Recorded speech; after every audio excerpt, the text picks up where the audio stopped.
Celtics banta pa rin sa East. Tamang-tama ang pagbabalik ni Tatum. Bronny, tumaas ang value sa liga, ayaw nang i-trade ng Lakers. At Warriors may handshake agreement na raw kay Kuminga sa Warriors kapalit sa mid-range master na si DeRozan. Inaasahan na magkakaroon ng paghina ang Boston Celtics matapos mawalan ng Jason Tatum dahil sa injury at matrade si Jrue Holiday, kahit na si Jaylen Brown ay isa pa rin sa pinakamahuhusay na manlalaro sa NBA matapos manalo ng NBA Finals noong year 2024.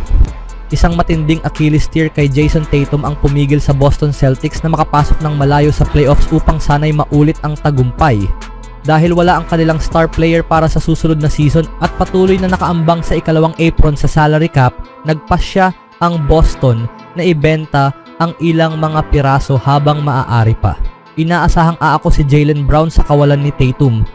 Habang inaasahan na hindi makakalaro si Jason Tatum, ang kanilang pinakamahusay na manlalaro sa buong susunod na season, si Jaylen Brown ay isang All-NBA player at si Derrick White naman ay itinuturing na pinakamahusay na role player sa liga.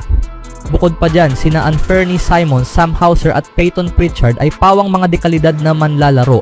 Bagaman hindi na sila ang pangunahing puwersa sa Eastern Conference gaya ng mga nakaraang season, malaki pa rin ang tsansa nilang makapasok sa playoffs at may sapat silang karanasan upang makagulo sa ibang koponan sa postseason.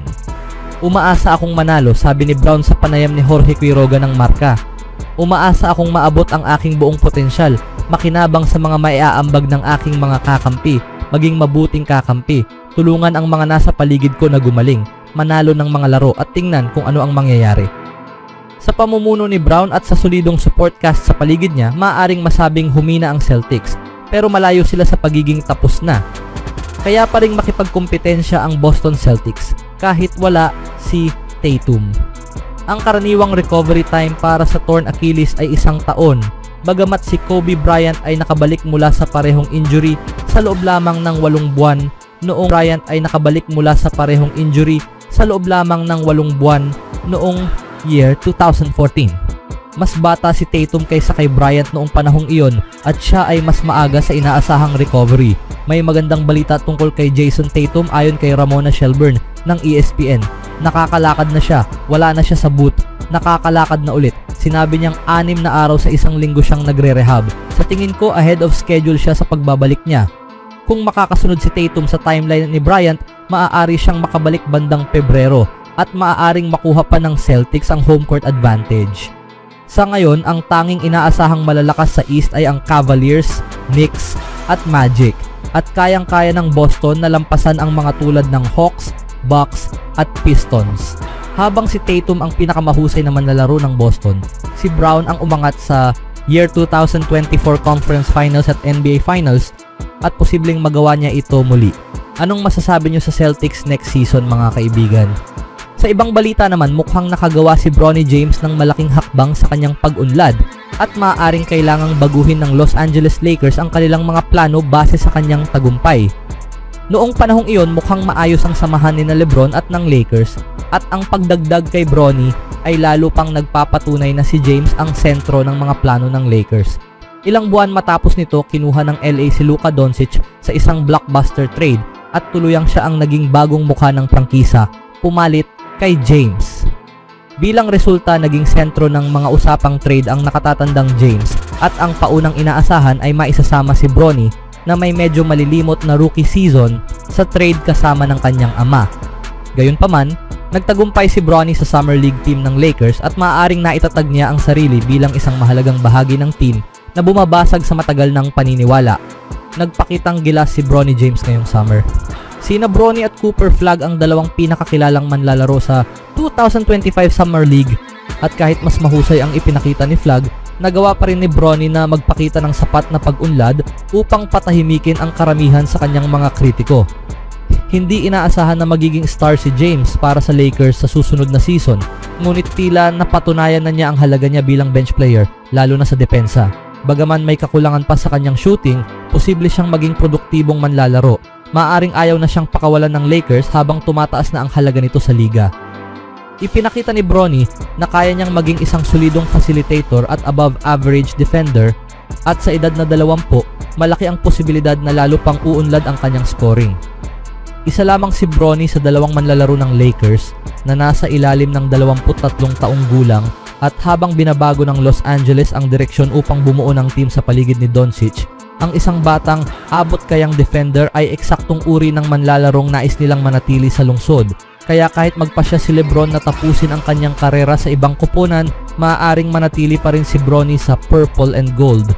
Anong masasabi nyo ngayon kay Bronny mga kaibigan? Sa sumunod na balita naman, ayon sa isang NBA insider, handang pakawalan ng Sacramento Kings ang isang veterano kung makukuha nila si Jonathan Kuminga. Aktibo ang Sacramento Kings ngayong off-season sa kanilang pagsisikap na mapabuti ang kanilang roster. Matapos mawala si De'Aaron Fox sa isang trade, naghahanda ang Kings na simulan ang isang bagong yugto. Sa wakas, nakuha ng Kings si Dennis Schroeder upang maging pangunahing ball handler nila sa susunod na season. Kahit na matagal bago na isa formal ang trade, ngunit walang duda ang pinaka-interesado ang Kings sa pagkuha kay Jonathan Kuminga. Gayunpaman, hindi naging maganda ang takbo ng negosasyon. Tumangging makipag-ayos ang Warriors tungkol kay Kuminga sa Kings. Marahil ayaw ng Warriors na i-trade si Kuminga sa isang karibal na koponan. Ngunit habang patuloy na pinag-uusapan ng Warriors at ni Kuminga ang kanyang kinabukasan, may tsansa pa rin ang Kings. Sa katunayan, iniulat ng isang NBA insider na mayroon nang naitalagang manlalarong ititrade ng Kings kung sakaling matuloy ang deal. Ayon sa NBA insider, may handshake agreement ang Sacramento Kings na i-trade si DeMar DeRozan. Ngayon, nagsalita ang NBA insider na si Alan Stiles tungkol sa Sacramento Kings. Ayon sa kanya, may handshake agreement na ang Kings kay DeMar DeRozan. Kung makuha ng Kings si Jonathan Kuminga, ititrade nila si DeMar DeRozan marahil sa isang contender habang tatanggap ng mga expiring contracts at mga second round picks. Naniniwala ako na may handshake agreement sa pagitan ni DeMar DeRozan at ng Sacramento Kings. Kapag nakuha ng Sacramento Kings si Jonathan Kuminga, kikilos na sila agad para mailipat si DeMar DeRozan sa ibang team. Ang ibig kong sabihin, may mga tao sa larangang ito na ayaw matalo sa isang trade o kahit yung perception na natalo sila sa trade. Halimbawa, sa sitwasyon ng Miami Heat, tatanggapin mo na lang ba si Terry Rozier at 2 second round picks na parang salary dump lang? Alam naman natin na hindi mo makukuha ang isang player na kasinggaling ni DeMar DeRozan, pero makakalipat siya sa isang contender at makakakuha ka ng pera na matatanggal sa payroll mo. Hindi pa rin tiyak ang kinabukasan ni Jonathan Kuminga. Ang teorya ni Styles ay may kabuluhan. Una, kung makuha nila si Kuminga, isang score first slashing forward, mawawala na ang pangangailangan ng Kings kay DeRozan na halos kapareho ng role. At kahit 35 anyos na, napatunayan ni DeRozan na kaya pa rin niyang maglaro sa mataas na antas. Maaaring hindi na siya all-star, pero malaking tulong pa rin siya bilang scorer para sa isang contender na koponan. Ang problema ngayon ay hindi pa rin malinaw ang kinabukasan ni Kuminga. Kaunti pa lamang ang progreso ng Kings sa pagkuha sa batang forward. Bagamat open si Kuminga sa posibilidad na sumali sa Kings, kailangang makipagkasundo ang Warriors sa kanila. Walang sapat na cap space ang Kings upang kunin si Kuminga bilang free agent. Gayunpaman, maaaring magsagawa ang Warriors ng isang sign and trade. Anong masasabi nyo dito mga kaibigan kay DeMar DeRozan na isang mid-range master?